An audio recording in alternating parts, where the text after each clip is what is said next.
going out. There's orbs coming in. There's orbs coming in. Where are the orbs going? Christ, across from me. Get him out, bro. No, dude. Get them out. Guys, the orbs. Amber Shaper is the penultimate boss in Heart of Fear, and some would say one of the hardest bosses in Phase 1 because the fight is strange. It's different. There's a lot of mechanical challenges here that the whole raid has to know to get through. Amber Shaper is a 3-phase fight, starting with just Amber Shaper here, casting Amber Scalpel, casting Parasite, and casting Reshape Life on the tanks only in Phase 1. Now, we 2-tank this fight.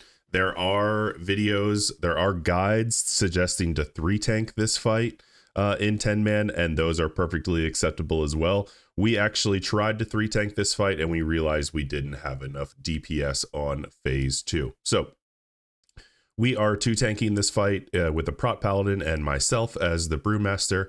In Phase 1, what we want to do is we wait for 3 Reshape Lives to go out. Now, this does 2 things for us, basically. This lets us stack the debuffs on the boss as much as we can, and it also lets us go into Phase 2 with the construct, the individual, the tank and the construct having maximum willpower. And that means that they will be less likely to die, have to eat less pulls in Phase 2 to stay afloat. So if you go into Phase 2 and you only have half willpower on the tank who's in the construct, then that could be an issue for you. It also just kind of worked out with our DPS. We did have to slow down DPS a little bit here to reach that, to reach Phase 2 with the 3 Reshape Lives. We could have phased him before that, but that's how we did it here. In Phase 1, if you are in the construct, you can let a few of the self-explosions go. Just make sure you have a good eye on your raid frames, and you know that your healers are going to be able to handle it. Also, in Phase 1, you are going to be able to eat some pulls. Now, in Heroic, let me pause it for a second here. In Heroic, if you do not eat these pulls while you're in the construct to give you more willpower, I'm not going to go over that mechanic in this video, the whole mechanic of what you need to do in the construct. That is something that there's plenty of videos and guides out there to help you with that, including a mini game even, that I will do my best to link in the video. As you can see, I got into the construct once. My other tank got into the construct the first time and then the third time. So he will be in the construct throughout the entirety of Phase 2. When you get in the construct, what you want to do is you want to have your DPS, you want to have your raid DPS you down before below 20% life, because you can't exit the construct unless you are at 20% life or below. Now pay attention, if your willpower drops to 0, you will die. If you are in the construct when the next Reshape Life cast finishes, you will die. So you have to get out of the construct before this next Reshape Life is cast on your other tank. So make sure that that is a priority in Phase 1. It'll also help lessen the damage on Amber Shaper himself, so that you won't try not to phase him before you get that 3rd Reshape Life. That's my recommendation. We tried some other strategies. This is the strategy that worked best for us. We 2-tank it so that the tank that is not in the construct, then in Phase 2, is going to tank both the monstrosity and the boss. Now, your entire raid should be focusing on the monstrosity now. And in this phase, when Reshape Life goes out, it's going to be on either a DPS or a healer. Now, we're 2-tanking this fight, but we are 3 healing this fight. And one of the big reasons that we are 3 healing this fight is because we want to make sure we want to have insurance in case one of our healers does get reshaped in Phase 2, that we still have 2 healers to get through a lot of the damage coming out, including Fling. Now, Fling is a tough mechanic here when you are 1-tanking Phase 2. And here's the tips that I have for you.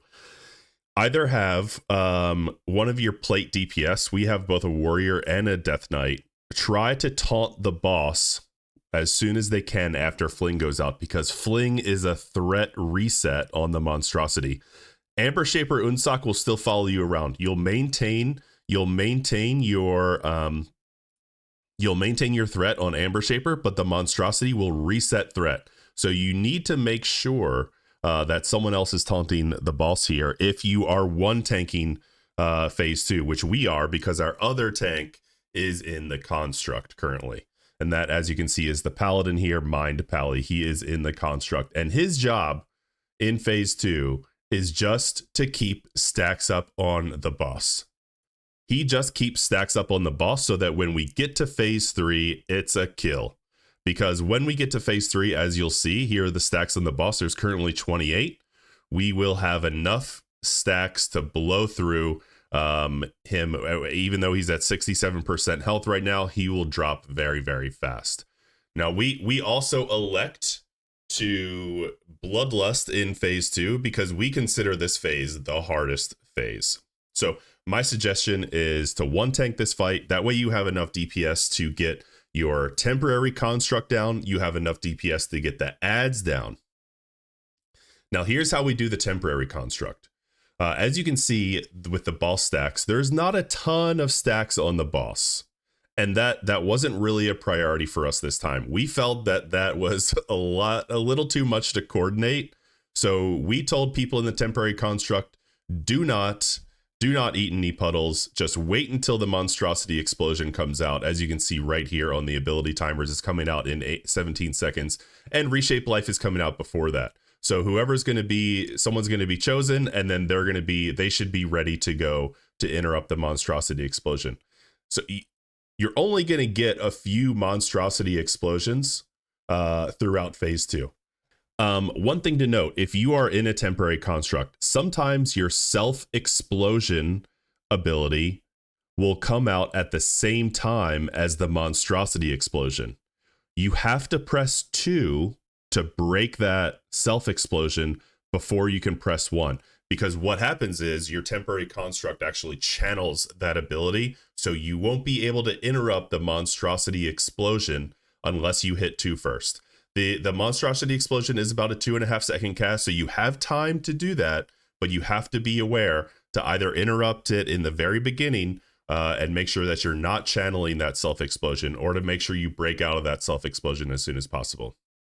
And then once the monstrosity explosion is interrupted, what we've tried to do here is just DPS that person out of their construct as much as possible. If you remember from phase 1, they have to be below 20% health to be out of that construct. Now we're in phase 3. Amber Shaper is hitting hard, but we are hitting hard too, because Amber Shaper has 54 stacks on him. That means he's taken 550% increased damage, and that's only going to go up as we get through the phase. One thing you have to watch for in phase 3 in Heroic are these orbs. We did wipe, as you could see in the beginning of the video. We wiped from these orbs.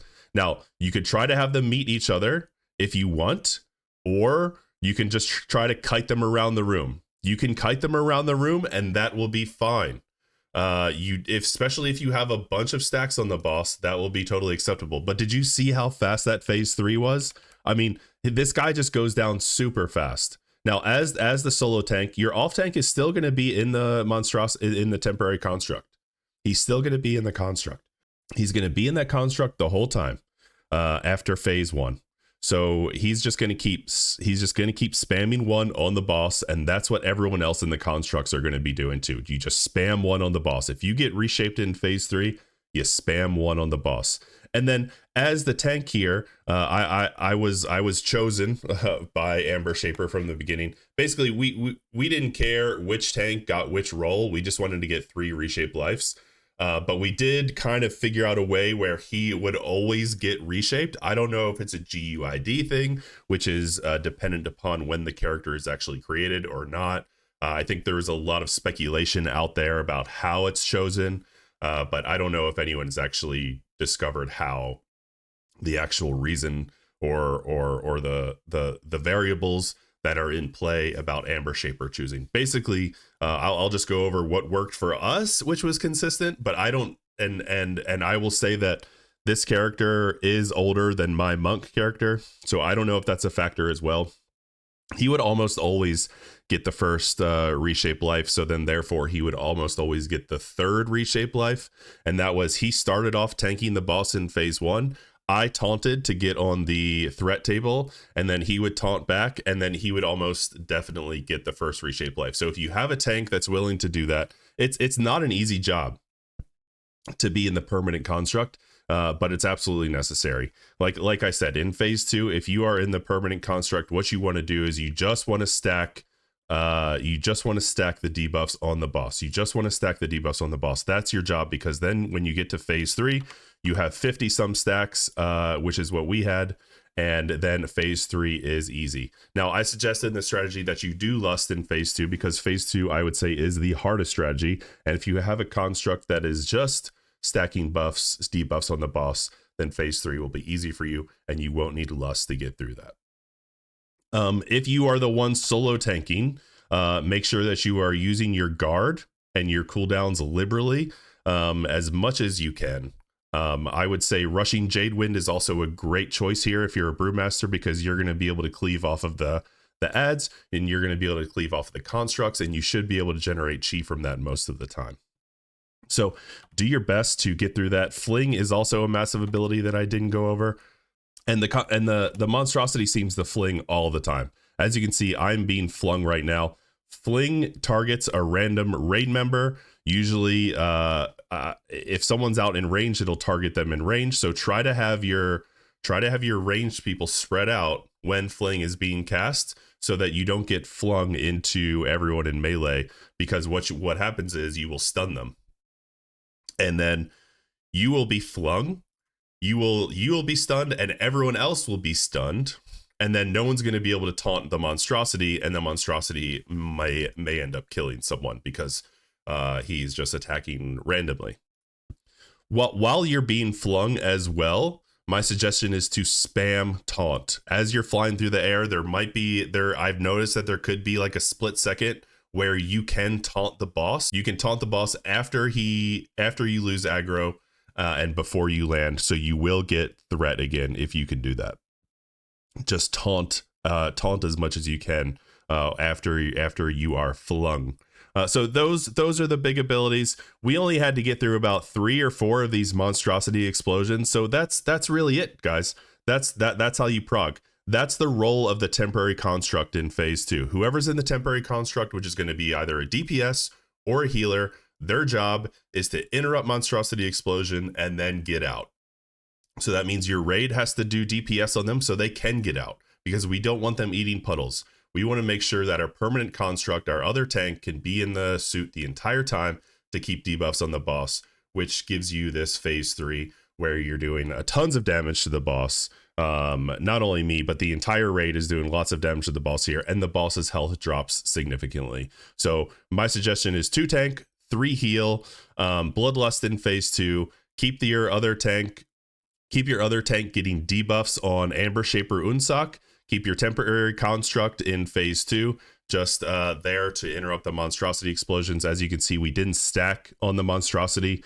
We just tried to get through that as best as we could. We just tried to survive that fight. We didn't try to optimize that fight. I think eventually we may try to keep stacks up on it. But honestly, Amber Shaper is such a difficult boss, especially in 10-man. I've heard that it's the second hardest boss in phase 1. So do the little things right, and you will get this boss down. If you have any questions, if you have any comments, please let me know below. And please like and subscribe if this video was helpful for you and your raid team. I will see you on the next one. Bye-bye.